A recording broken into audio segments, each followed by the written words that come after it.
Okay. Magandang umaga mga kapatid, kaibigan. Narito na tayo para mag-aral sa salita ng Diyos. Bago tayo mag-umpisa, may kunting hilingin ako sa inyo. Paki-subscribe lang sa aming munting YouTube channel, Marlon Coret YouTube channel, para mapabilis pagpalaganap ang salita ng Diyos sa buong mundo at maipakilala natin ang ating Panginoong Jesucristo na ating Panginoong tagapagligtas. Paki-subscribe Marlon Coret YouTube channel. Maraming salamat po. Tayo na ay manalangin. Ama naming Diyos na makapangyarihan sa lahat, salamat po, Panginoon, sa umagang ito. Narito po kami, Panginoon, para mag-aral sa iyong salita. Basahan mo po, Panginoon, ang lahat ng taga-subaybay at taga-pakinig na sila'y makakilala sa iyo at ikaw ay tanggapin bilang Panginoon at tagapagligtas. Ito ang aming hiling at samot-dalangin sa pangalan ng aming Panginoong Jesucristo na aming Panginoong tagapagligtas. Amen. Dito tayo mag-aral, mga kapatid, kaibigan, sa Juan Kapitulo 5, versikulo 37 hanggang 43. Ito ang sinasabi dito sa versikulo 37. Ang Ama na nagsugo sa akin ay siyang nagpatotoo tungkol sa akin. Kailanmay hindi ninyo narinig ang kanyang tinig o hindi ninyo nakita ang kanyang anyo. Si Jesucristo ang nagsugo. Ang Ama ang nagsugo kay Jesucristo. Sinugo ng Ama si Jesucristo. Yan. Yan ang ibig sabihin dito sa 37. Ang Ama ang nagsugo kay Jesucristo. Sinugo niya ang kanyang anak dito sa lupa para tayo ay magkaroon ng buhay na walang hanggan. 38. Ito ang sinasabi dito sa 38. At walang salita niya na nananatili sa inyo sapagkat hindi kayo sumasampalataya sa kanyang sinugo. Yan ang sinasabi. Ang salita ng Diyos hindi nananatili dahil hindi sumasampalataya ang tao sa kay Kristo. Si Kristo sinugo. Hindi sinasampalatayanan ang ating Panginoon Jesucristo ay hindi nananatili ang salita ng Diyos. Yan ang ibig sabihin dito sa 38. Pag ang tao ay sumasampalataya kay Kristo, kay si Kristo sinugo ng Ama. Pag sumasampalataya ang tao kay Kristo, nananatili ang salita ng Diyos sa Kanya. Ayan. Yan ang ibig sabihin dito. Sampalatayanan natin si ating Panginoong Jesucristo. Dahil para manatili ang salita ng Diyos sa bawat isa sa atin. Yan ang ibig sabihin dito sa 38. Hindi sumasampalataya sa sinugo. Sino ang sinugo? Si Jesucristo. Sinugo ng Ama. Para tayo ay magkaroon ng buhay na walang hanggan. Ayan ang ibig sabihin dito sa 38. Si Jesucristo, anak ng Diyos. Siya ay Diyos na nagkatawang tao. Siya ay tunay na Diyos at buhay na walang hanggan. Sinugo siya ng Ama. Ang mga sumasampalataya kay Kristo ang nagkaroon ng buhay na walang hanggan. Ayan mga kapatid, kaibigan, yan ang ibig sabihin dito sa versikulo 38. Sampalatayanan natin si Kristo. Tanggapin natin si Kristo bilang Panginoon at tagapagligtas para manatili ang salita ng Diyos sa bawat isa sa atin. Ayan. 39. Ito ang sinasabi dito sa versikulo 39. sinasaliksik ninyo ang mga kasulatan sapagkat iniisip ninyo na sa mga iyon ay mayroon kayong buhay na walang hanggan. At iyon ang nagpatotoo tungkol sa akin. Na kay Kristo ang buhay na walang hanggan. Pag tayo ay sumasampalataya, pag tayo ay nananalig kay Kristo, pag tayo ay tumanggap kay Kristo, tayo ay nagkaroon ng buhay na walang hanggan. Yan ang ibig sabihin dito sa 39. Dahil si Kristo, sinugo ng Ama. Pag sumampalataya ka sa Kanya, pag tinanggap mo si Kristo bilang Panginoon at tagapagligtas, nagkaroon ka ng buhay na walang hanggan. Pangalan mo ay nakasulat sa aklat ng buhay. Ayan, mga kapatid, kaibigan. Nagpatotoo ang Ama tungkol sa anak. Sino ang anak? Si Jesucristo. Siya nagpatotoo ang Ama. Okay? Di natin nakita ang Ama, pero si Jesucristo ang nakakita kay Kristo, nakakita na sa Ama. Ang tumanggap sa anak, tumanggap din sa Ama. Pag tinanggap natin si Kristo, pati ang Ama tinanggap natin.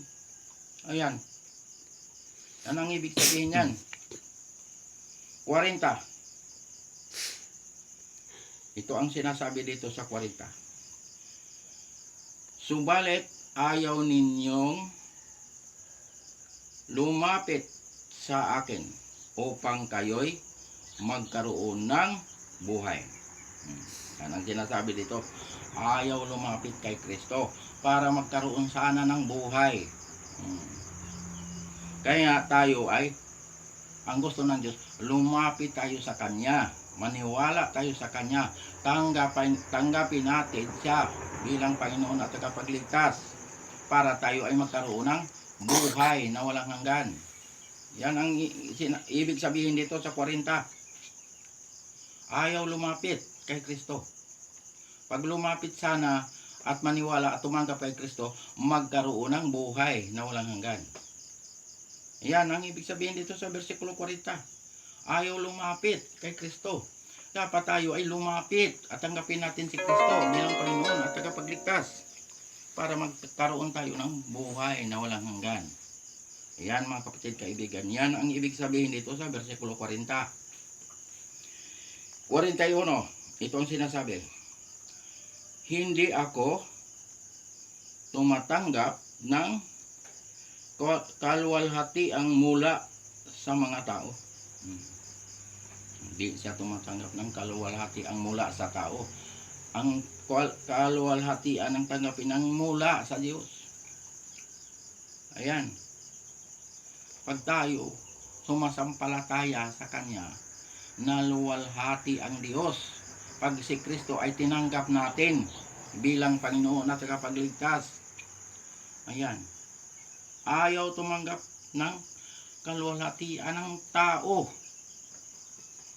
Ang Panginoon, gusto niyang kaluwalhatian ng Diyos ang tatanggapin ng ating Panginoong Jesucristo. Ayan. Yan ang ibig sabihin dito sa 41. 42. Ito sinasabi nito sa 42. Subalit, nalalaman ko na ang pag-ibig ng Diyos ay wala sa inyo. Nalalaman ng ating Panginoon nga ang pag-ibig sa Diyos wala sa bawat isa sa atin pag hindi tayo sumasampalataya. Kaya sampalatayanan natin ang ating Panginoong Jesucristo.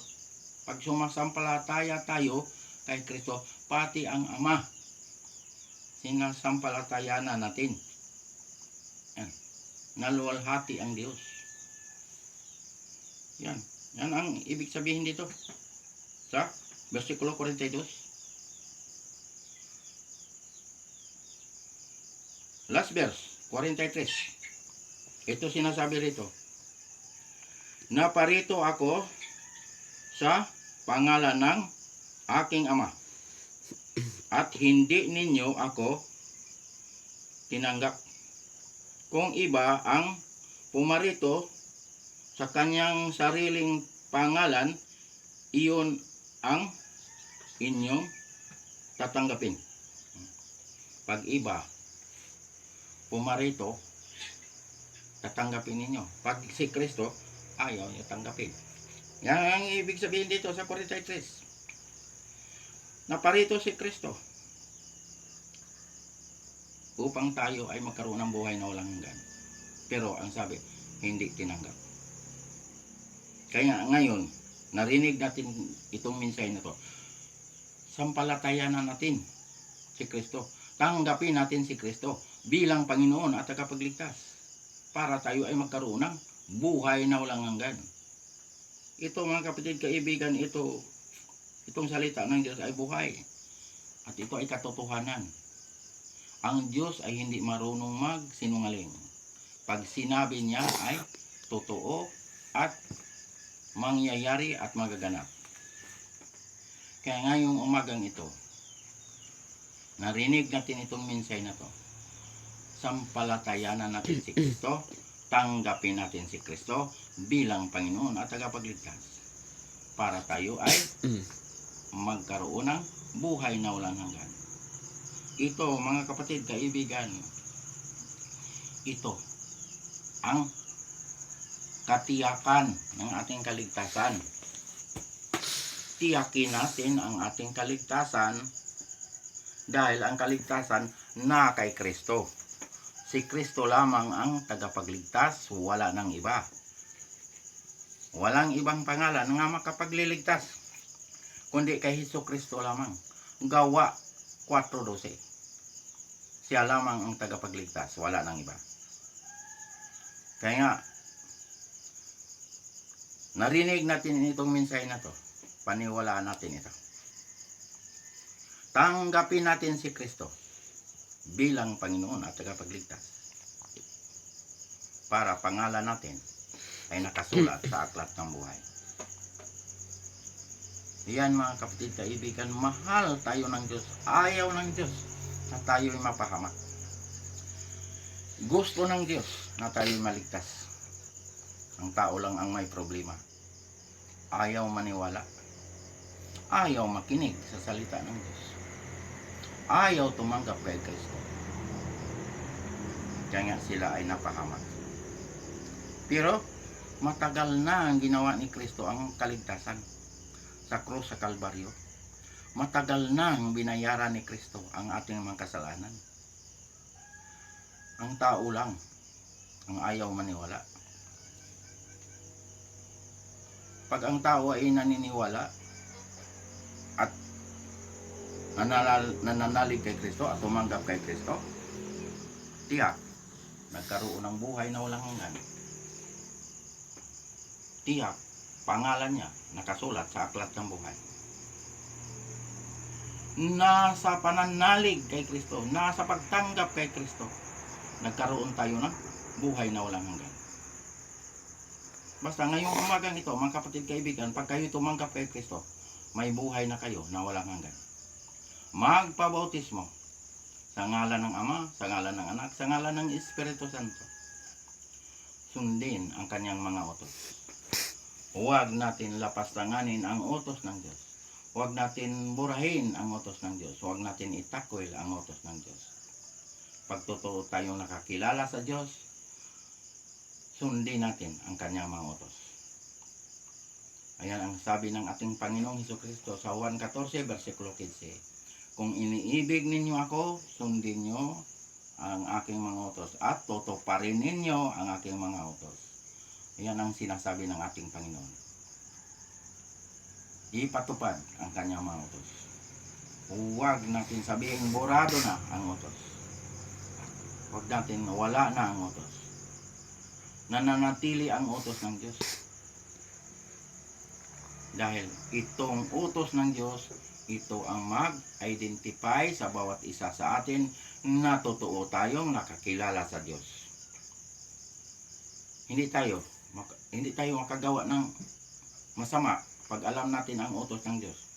Dahil nandito sa ating puso, nakatatak ang utos ng Diyos na hindi tayo gagawa ng masama. Dahil ayaw ng Diyos na tayo ay gumawa ng masama. Nasa isip natin, nakatatak ang utos ng Diyos. Hindi tayo gagawa ng kasamaan. Dahil ayaw ng Diyos na gumawa tayo ng masama. Gusto ng Diyos na tayo ay gumawa ng kabutihan. Magsalita ng mabuting salita. Pag magsalita ng masamang salita. Huwag gumawa ng masamang gawa. Ayan. Yan ang totoong nakakilala sa Diyos. Naglagay ang Diyos ng palatandaan. Ano ang palatandaan ng Diyos? Na totoong nakakilala tayo sa Kanya. Ang Sabat, ang ika-7 araw, naglagay ang Diyos ng palatandaan sa Kanyang mga hinirang, Kanyang mga anak. Dahil ang Sabat ay banal na araw. Ipinagpahinga ng Diyos yan. Nung natapos na ginawa niya ang lahat ng dito sa daigdig na ito. Langit at lupa, dagat, lahat ginawa ng Diyos. Pati tayo ginawa ng Diyos. Pagkatapos niyang ginawa sa loob ng 6 na araw, nagpahinga siya sa ika-7 araw. Ano ang ika-7 araw? Ang Sabat. Dahil banal na araw yan. Binasbasan, pinagpala, ibinukod para sa Diyos. Para siya ay sambahin sa Espiritu sa katotohanan. Yan ang sabi niya. Kilala tayo ng Diyos, kilala natin ang Diyos. Ezekiel 20:20. Pag tayo sumunod sa Kanyang mga utos. Ayan. Yan mga kapatid kaibigan. Tinuturuan tayo ng Diyos. Kumpleto. Kaligtasan, tinuturuan tayo. Sino tagapagligtas? Si Jesucristo. Kaya ipinakilala ko sa buong mundo nga si Jesucristo lamang ang tagapagligtas, wala nang iba. Ang Kanyang pangalan lamang ang makapagliligtas. Walang ibang pangalan nga makapagliligtas kay Jesucristo lamang. Kaya mga kapatid kaibigan, kumpleto ang itinuturo ng Diyos para hindi tayo maligaw. Paniwalaan natin ito. Dahil ang salita ng Diyos ay buhay. Ito ay katotohanan. Ang Diyos hindi marunong magsinungaling. Pag sinabi niya ay totoo, mangyayari at magaganap. Ay sa doon sa bagong langit, sa bagong lupa, ang sambaron ay Sabat. Sabat ang sambaron, hindi linggo. Isaiah 66, versikulo 22 hanggang 23. 22, mababasa mo. Ang bagong langit, bagong lupa. Mababasa mo sa versikulo 22. Versikulo 23, mababasa mo ang Sabat. Pag di mo mabasa ang Sabat, araw ng pamamahinga. Pag makabasa ka ng araw ng pamamahinga, Sabat yan. Hindi yan linggo. Yan ang nakalagay doon. Lahat ng bansa pupunta roon para sumamba sa Diyos. Mukhaan, harapan, nakikita natin ang Diyos na ating sinasamba. Sambahin natin ang Diyos sa Espiritu sa katotohanan. Ayan, mga kapatid kaibigan. Para pag makapunta tayo doon, hindi na tayo magtanong, bakit Sabat ang samba? Eh dito pa lang sa lupa, tinuturuan na tayo. Nga, Sabat, ika-7 araw. Doon, sa bagong langit, ika-7 araw din. Sabat din ang samba doon. Lahat ng bansa pupunta roon para sumamba sa Diyos. Hindi lang sinabi, Israel lang ang sasamba roon. Lahat ng bansa. Pag pangalan mo ay nakasulat sa aklat ng buhay. Pero pag hindi nakasulat, hindi ka makapagsamba roon. Dahil hindi ka makapunta roon. Dahil ang mga pangalan na hindi nakasulat sa aklat ng buhay, iba ang destinasyon nun. Ang destinasyon nun ay lawa na apoy. Ayun ang impyerno. Yun pangalawang kamatayan. Ayan, pupuntahan ng mga pangalan na hindi nakasulat sa aklat ng buhay. Yung mga taong hindi nakikinig sa salita ng Diyos, hindi naniniwala, hindi tumanggap kay Kristo. Kaya ang pangalan nila wala sa aklat ng buhay. Pero mga kapatid kaibigan, ngayong umagang ito, pag kayo'y naniniwala, pag kayo tumanggap kay Kristo bilang Panginoon at tagapagligtas, tiyak pangalan ninyo ay nakasulat sa aklat ng buhay. Ayun ang makapagsamba roon sa bagong langit, bagong lupa. Doon tayo manambahan. Sabat ang sambaron, hindi linggo. Basahin nyo lang ang Biblia para paniwalaan nyo. Ito ang katotohanan. Wala na tong langit na to, wala na tong lupa na to. Final na ito. Basta bagong langit, bagong lupa, final na yan. Wala na tong lupa na to, wala na tong langit na to. Pati ito katawan ko, bago na rin to katawan ko. Katawang panlangit nang ipapalit nito. Wala na tong katawang nabubulok. Ayan mga kapatid kaibigan, kumpleto ang itinuro ng Diyos. Kaya paniwalaan natin ito. Pag gusto ng kaligtasan, maniwala. Tanggapin si Kristo bilang Panginoon at tagapagligtas. Hanggang dito na lang tayo mga kapatid kaibigan. Paki-subscribe lang sa aming munting YouTube channel, Marlon Coret YouTube channel, para mapabilis pagpalaganap ang salita ng Diyos sa buong mundo at maipakilala natin ang ating Panginoong Hesukristo na ating Panginoon tagapagligtas. Yun lang po, maraming salamat. Tayo na'y manalangin. Ama naming Diyos, mga makapangyarihan sa lahat, salamat po Panginoon sa mga salita mo naming napag-aralan ngayong umagang ito. Basbasan mo po Panginoon ang lahat ng taga-subaybay at lahat ng tagapakinig nitong minsay nito, na sila'y makakilala sa iyo at ikaw ay tanggapin bilang Panginoon at tagapagligtas. Ito ang aming hiling at samot-dalangin sa pangalan ng aming Panginoong Hesukristo, naming Panginoon tagapagligtas. Amen.